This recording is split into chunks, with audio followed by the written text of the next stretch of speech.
Halo semuanya, balik lagi di meja kantor dan kali ini Mimin akan membahas alur cerita dari Giant Killing season kedua.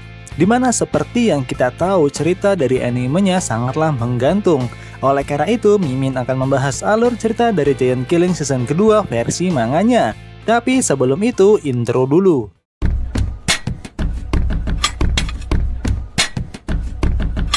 Di awal chapter kita diperlihatkan tim ATU yang akan melakukan pertandingan melawan Kawasaki Frontier dalam lanjutan Liga Jepang musim ini. Walaupun kondisi hujan yang membasahi seluruh area stadion, tapi terlihat semua pendukung kedua tim sudah memenuhi bangku penonton di sana. Di mana di sini diprediksi akan menjadi pertandingan yang berat bagi tim ATU karena absennya beberapa pemain penting dalam pertandingan seperti Morokoshi yang tidak bisa bermain akibat akumulasi kartu kuning dan absennya Gino yang meminta absen untuk pertandingan berikutnya karena dia ingin beristirahat.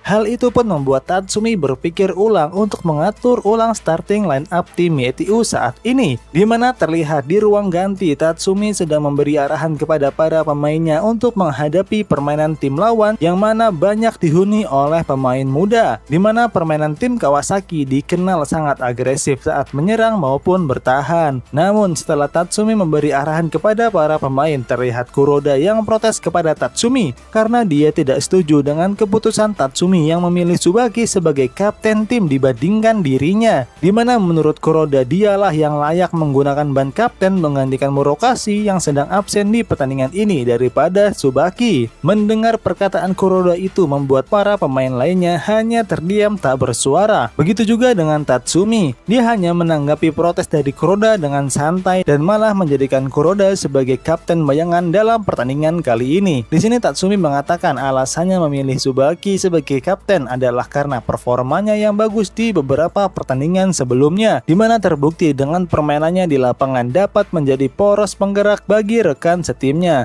dan bisa membawa semangat baru bagi tim ATU itu sendiri. Singkat cerita, pertandingan akan segera dimulai. Terlihat kedua tim mulai berjalan memasuki lapangan pertandingan. Melihat para pemain yang masuk, para penonton pun terkejut dengan starting line up dari ATU di pertandingan ini. Para penonton terkejut karena Tsubaki lah yang menjadi kapten dalam pertandingan ini serta hadirnya beberapa pemain veteran yang ikut bertanding seperti Hota, Ishigami, dan bahkan Tanba ikut bermain. Sementara itu pelatih tim lawan yaitu Kawasaki Frontier tidak terlihat khawatir sedikit pun. Dia berpikir kalau Tatsumi ingin melawan timnya dengan menggunakan pengalaman dari para pemain veteran dalam timnya. Tapi terlihat para pemain utama tim ATU absen dalam pertandingan hari ini. Ditambah yang menggunakan ban kapten adalah Tsubaki, seorang pemain muda yang belum banyak mempunyai pengalaman. Hal tersebut membuat pelatih tim lawan merasa Tatsumi meremehkan timnya saat ini, di mana pelatih tim lawan merespon dengan meminta pemainnya yang bernama Hachiya untuk memarking Tsubaki dan jangan memberinya ruang bebas ke dirinya. Lalu terlihat Tsubaki di lapangan yang terlalu gugup bahkan sampai tidak bisa untuk memimpin timnya bersorak sebelum pertandingan dimulai, dan bahkan dirinya sangat kaget karena rekan timnya memanggil dirinya kapten. Namun untungnya di sini ada Kuroda yang mampu memimpin dan mengarahkan timnya. Walaupun dia tidak terlalu suka dengan julukan kapten bayangan yang disematkan di dirinya. Di tempat lain terlihat Morokoshi yang hanya bisa melihat timnya bertanding dari tribun penonton, dan dia sedikit khawatir karena Tatsumi memilih Tsubaki sebagai kapten tim menggantikan dirinya. Morokoshi takut Tsubaki akan mendapatkan tekanan sehingga akan mengganggu permainannya di lapangan. Namun saat ini Morokoshi hanya bisa berharap kepada Tsubaki dan kemungkinan Tatsumi memiliki sebuah rencana tersendiri akan hal tersebut. Dan pada akhirnya kick off babak pertama pun dimulai dan diiringi dengan sorak-sorai dari kedua pendukung tim di lapangan. Lalu terlihat Tsubaki yang sangat gugup dan kaku sampai dia tidak bisa menggerakkan tangan kirinya. Terlihat beban sebagai kapten tim sudah mulai membebani Tsubaki di pertandingan kali ini. Ditambah lagi saat ini pergerakannya akan dimarking oleh pemain tim lawan yang merepotkan bernama Hachiya. Dan hal itu membuat Tsubaki sedikit kehilangan fokus di awal pertandingan.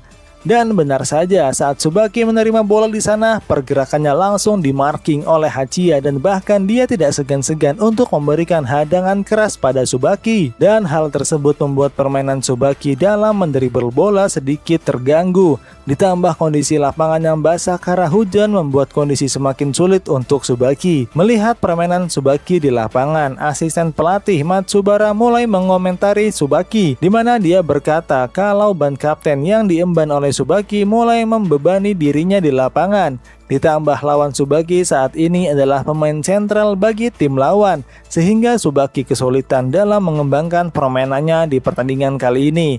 Tapi di sini Tatsumi tidak sependapat dengan Matsubara. Dia berkata kalau Tsubaki sudah melakukan yang terbaik dengan bermain sederhana di lapangan.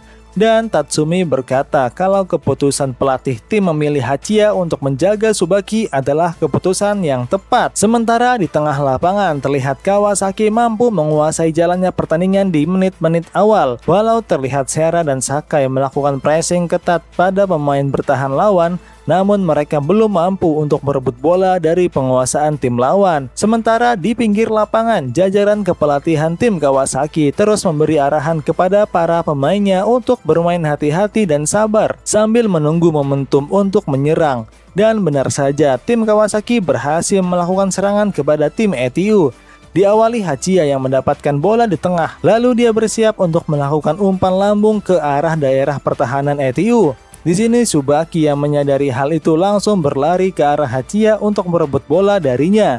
Namun sayang sekali Tsubaki mampu dilewati oleh Hachiya dengan sebuah tipuan sederhana, dan Hachiya pun langsung meneruskan bola dari kakinya ke Changso yang sudah ada di daerah pertahanan ETU. Tapi untungnya serangan dari tim lawan harus terhenti karena posisi Changso yang sudah dalam posisi offside. Walaupun gagal menerima umpan di sana, Changso tidak kecewa sama sekali dan malah semakin percaya diri kalau di pertandingan kali ini dia pasti akan mencetak gol. Sementara di pinggir lapangan, Tatsumi yang mulai agak khawatir menanyakan kepada Matsubara tentang statistik para pemain muda tim lawan.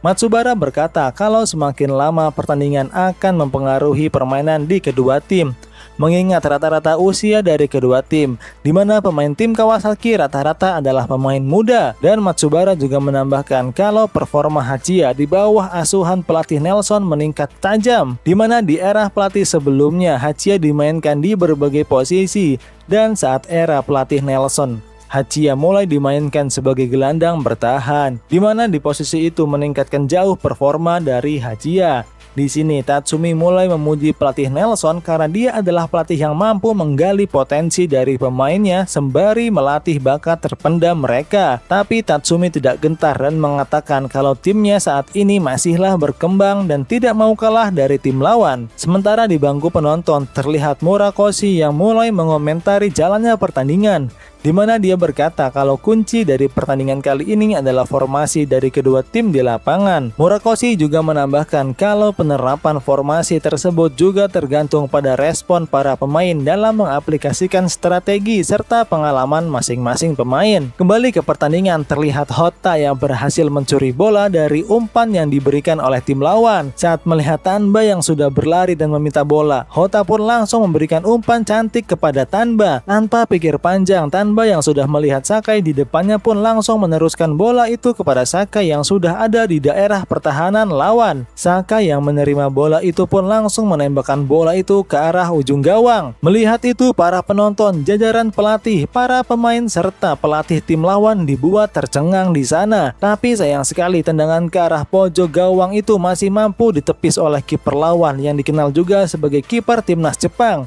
Bahkan Sera yang berlari kencang masih tidak mampu untuk melakukan rebound bola tersebut karena bola sudah diamankan oleh kiper lawan.